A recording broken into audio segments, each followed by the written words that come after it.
वसुधैव कुटुंबकम एपिसोड में आप सबका स्वागत है। तो चलिए हम चलते हैं अपने विषय वस्तु की ओर। आज की विषय वस्तु है जानने योग्य बातें। इस कड़ी में जिस अंक को हमने चुना है वह अंक है 6।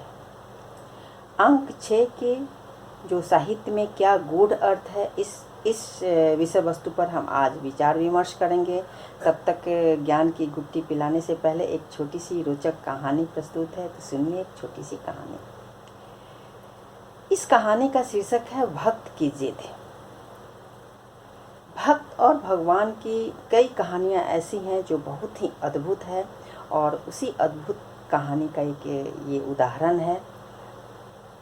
तो जो कहानी का मुख्य पात्र है वो एक परम भक्त है जो प्रतिदिन मंदिर आता है, मंदिर की सीढ़ियों को धोता है, मंदिर धोता है, भगवान की पूजा अर्चना करता है, उनके नैवेद्य के लिए वस्तुएं तैयार करता है, उनके श्रृंगार के लिए फूल लाकर माला बनाता है और विभिन्न प्रकार से उनके भक्ति में लगा रहता है, और तब अपने कर्तव्य क्षेत्र पर जाता है। और साथ साथ वो भक्त अपने भगवान से बातें भी करते जाता है, बहुत सरलता से। बिल्कुल ऐसा लगता है सारे लोग आसपास के देखकर सोचने लगते हैं कि ये कैसा भक्त है जो भगवान से बातें करता है, क्या भगवान इसकी बातें सुनते भी हैं। अचानक एक दिन इसी भक्त के दिमाग में ये बात आती है कि भगवान से क्यों न पूछूं कि क्या वो एक ही इसी भूमिका में उनको अरुचि नहीं हो जाती, क्या एक ही भूमिका में खड़े खड़े वो बोर नहीं हो जाते। और जैसे ही उसके दिमाग में आती है यह बात, वो भगवान से पूछ ही डालता है, भगवान मेरा एक प्रश्न है, बोलो, क्या आप एक ही भूमिका में खड़े खड़े बोर नहीं हो जाते। भगवान बोलते नहीं, बिल्कुल नहीं, मैं अपने भक्तों के लिए हर वो कोशिश सदैव करता रहता हूँ और मुझे उसमें प्रसन्नता मिलती है। भगवान क्यों नहीं अभी हम लोग अपनी भूमिका को चेंज कर लें, परिवर्तित कर लें। भगवान बोले कि ये तो मुश्किल है। क्योंकि नहीं प्रभु, मुझे तो बस ये चाहिए। देखिए, हर काम हम करते हैं अलग अलग तरह से, उसमें रोचकता लिए हुए होती है। देखिए, मैं काम आपके मंदिर की साफ सफाई, आपकी सेवा करता हूँ, उसके बाद मैं अपने काम पर जाता हूँ, तो मेरे लिए कितना अलग अलग काम का अनुभव है। और आप एक ही जैसे खड़े खड़े, ये कैसा है।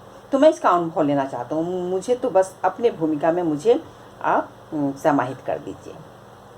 भगवान ने कहा कि ये मुश्किल है। कि भगवान, इतना मुश्किल काम मैं कर लेता हूँ, और ये कौन सा मुश्किल काम है। वो तो मैं आपके लिए सोच रहा था कि थोड़ा सा आपका चेंज हो जाएगा, आपका मन बहल जाएगा। नहीं तो ये कौन सा मुश्किल काम है, सीधे सीधे खड़े रहना, कुछ भी काम नहीं करना। तो बोले मुश्किल तो है, लेकिन फिर भी मुझे चाहिए, आपका ये रोल चाहिए मुझे। क्यों नहीं एक कुछ दिन के लिए आप अपना रोल मुझे दे दो और आप फ्री हो जाओ। देखो, आप थोड़ा सा आराम करो और देखूं मैं भी कि इसमें क्या आपको आनंद आता है। भगवान ने बोला ठीक है, ये बात तो सही है, लेकिन तुम्हें एक मेरी शर्त माननी पड़ेगी। बोलिए क्या शर्त है। बोलिए, कोई भी भक्त आए, अपनी प्रार्थना जैसे मैं सुनता हूँ चुपचाप, आपको भी, तुम्हें भी सुनना पड़ेगा, और चुपचाप सुनोगे, कुछ बोलोगे नहीं। भक्त बोलता बस इतनी सी शर्त, ठीक है, मैं नहीं बोलूँगा, बस मुझे वो भूमिका दे दो आप। बस तय हो गई, और भूमिका दोनों की परिवर्तित हो गए। मूर्ति में भगवान की मूर्ति में जो भक्त थे वो समाहित हो गए, और भगवान फ्री हो गए कुछ दिन के लिए। उसके बाद से घटना ये घटती है कि एक मंदिर में व्यवसायी आता है। सबसे पहले वो हाथ जोड़ के भगवान को प्रार्थना करता है और कहता है, भगवान, मैं एक दूसरा व्यवसाय शुरू करने जा रहा हूँ। जिस तरह से आपने पिछले मेरे व्यवसायों पर आपने अपनी कृपा दृष्टि रखी, इस व्यवसाय पर भी अपनी कृपा दृष्टि रखना, और ये व्यवसाय भी खूब फले फूले। भगवान, इतनी कृपा करना। और प्रार्थना करके वो चला जाता है, और इस हड़बड़ी में रहता है कि उसकी बटुआ वहाँ पर छूट जाती है। उसके बाद से एक भिखारी आता है। भिखारी भी परम भक्त, वो भी प्रभु का सामने हाथ जोड़कर प्रार्थना करता है कि हे भगवान, मैं आपका परम भक्त हूँ, पर देखो आज मेरे पास एक सिक्का केवल बचा है, मैं इस सिक्के में अपने परिवार का कैसे भरण पोषण कर सकता हूँ। प्रभु, कुछ तो दया करो, मेरे पास आज कुछ भी नहीं है कि मैं उनका खर्चा वहन कर सकूं।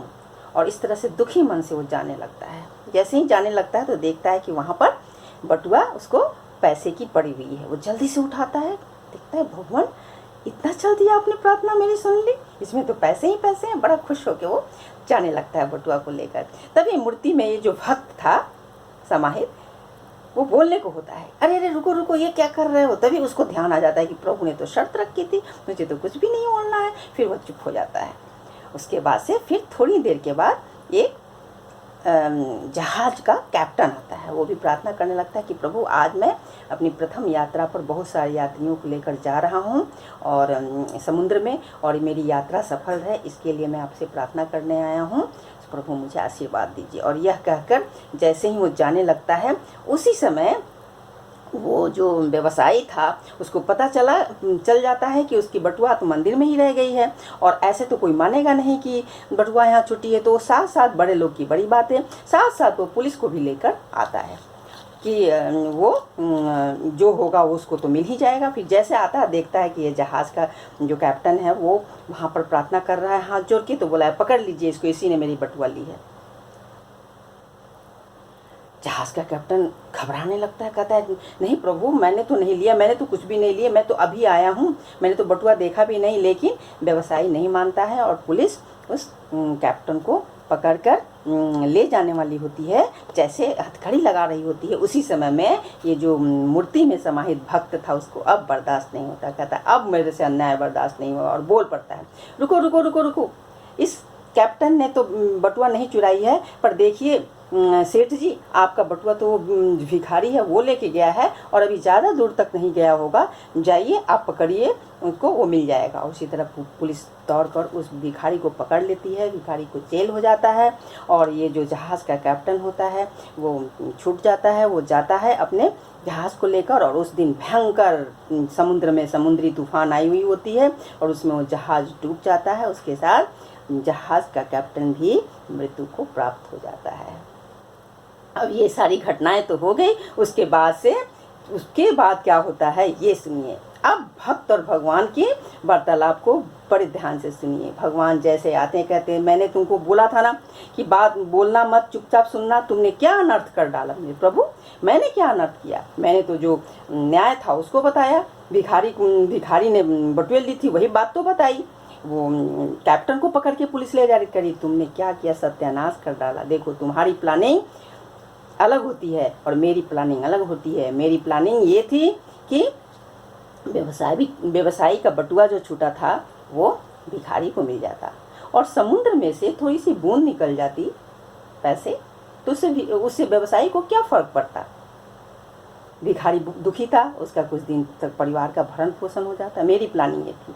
और उसके बाद शक के वजह पर कैप्टन जो है, जहाज़ का कैप्टन गिरफ्तार हो जाता, उसे जेल हो जाती। और इस प्रकार से अनहोनी जो घटना उस दिन घटी, समुद्र में तूफान आया और उसकी जहाज़ डूबी और वो भी मृत्यु को प्राप्त हुआ और साथ साथ बहुत सारे यात्री भी डूब गए, ये दुर्घटना नहीं घटती। तो मेरी प्लानिंग ये थी, तुमने तो सारा सत्यानाश कर डाला। भक्त जार जार होकर रोने लगा कि प्रभु सचमुच आप धन्य हो, आपकी महिमा अपरंपार है और आपने जो किया वही सही है। बस आप अपनी भूमिका में जाओ, आप खुश और मैं मुझे अपनी भूमिका में रहने दूं। और ये कहानी यही ख़त्म होती है। तो आते हैं हम अपने जो अंक हैं उसके व्याख्या पर। आज के जो अंक हैं वो 6 अंक हैं। 6 अंक में सबसे पहले है आपकी ऋतुएँ। 6 ऋतुएँ होती हैं, ग्रीष्म ऋतु, वर्षा ऋतु, शरद ऋतु, हेमंत ऋतु, शिशिर ऋतु और बसंत ऋतु। ये 6 ऋतुएँ होती हैं। उसी तरह से आपके 6 विकार भी होते हैं, काम, क्रोध, लोभ, मोह, मद, मत्सर।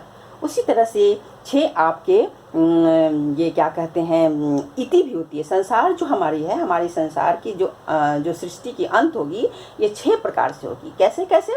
अतिवृष्टि, अनावृष्टि, चूहों का प्रकोप, पक्षियों का प्रकोप, दूसरे देश का आक्रमण होगा और उसके बाद टिड्डी दल का प्रकोप। इससे हमारी सृष्टि की अंत होगी। यानी कि अतिवृष्टि यानी पूरी सृष्टि खत्म होने के समय में जलमग्न हो जाएगी। अनावृष्टि हजारों साल तक वर्षा ही नहीं होगी, तो संसार ऐसे ही खत्म हो जाएगा।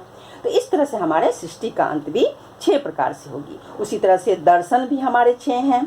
कौन कौन से? वेदांत, मीमांसा, न्याय, योग, वैशेषिक और सांख्य। और राग भी हमारे 6 हैं। कौन कौन से? वसंत, पंचम, भैरव, नट, मेघ, श्री और नारायण।